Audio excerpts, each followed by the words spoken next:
কাশ্মীরের একটি ছোট্ট গ্রামে পাহাড়ে ঘেরা এক মেয়ে ছিল যার নাম রিনি। রিনি ছিল খুব মিষ্টি ও দয়ালু। তার একটি পান্ডা বন্ধু ছিল যার নাম ছিল পিঙ্কি। পিঙ্কি ছিল রিনির সবচেয়ে প্রিয় বন্ধু। তারা একসাথে অনেক সময় কাটাত। একদিন রিনি ও পিঙ্কি কাশ্মীরের সুন্দর উপত্যকায় খেলছিল। হঠাৎ তারা দেখতে পেল একটা ছোট্ট হরিণী গাছের তলায় আহত হয়ে পড়ে আছে। রিনি দৌড়ে গিয়ে হরিণীটিকে তুলে নিল এবং পিঙ্কির সাথে মিলিয়ে তার যত্ন করতে লাগলো। রিনি তার মায়ের কাছ থেকে কিছু ওষুধ নিয়ে এসে হরিণীর ক্ষতস্থানে লাগালো। পিঙ্কি নিজের নরম শরীর দিয়ে হরিণীটিকে আরাম দিল।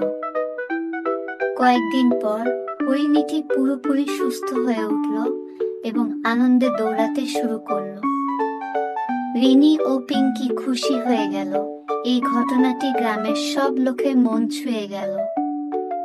তারা রিনি ও পিঙ্কির প্রশংসা করতে লাগলো। রিনি ও পিঙ্কির বন্ধুত্ব আরো মজবুত হলো। তারা বুঝতে পারল যে প্রকৃতি ও পশুদের প্রতি ভালোবাসা ও যত্নই তাদের সত্যিকারের শক্তি। সেই দিন থেকে রিনি ও পিঙ্কি আরো বেশি করে পশুদের সাহায্য করতে লাগলো এবং কাশ্মীরের সুন্দর উপত্যকায় তাদের ভালোবাসার গল্প ছড়িয়ে পড়ল।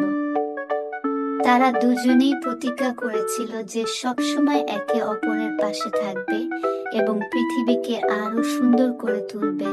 এভাবেই রিনি ও পিঙ্কির ভালোবাসার গল্প কাশ্মীরের প্রাকৃতিক সৌন্দর্যের মধ্যে আরো বেশি জ্বলজ্বল করতে লাগলো।